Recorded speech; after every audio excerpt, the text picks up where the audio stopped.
Today's lesson, a day with my friends.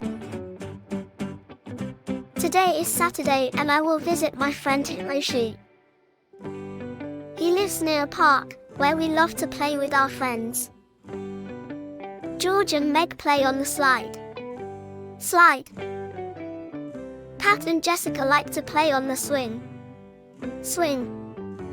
Matt and Doug are playing together with their new toys. While John, Paul and Emma play hide and seek. Phil, Jasper and Tob are playing volleyball.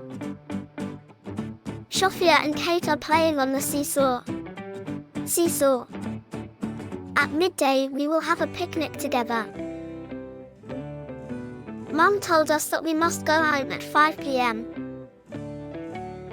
So, on the way home, I will stop at the ice cream parlor with Meg. When I arrive home, I need to take my dog for a walk. We always have dinner at 8 p.m. And I will go to bed at 9 p.m.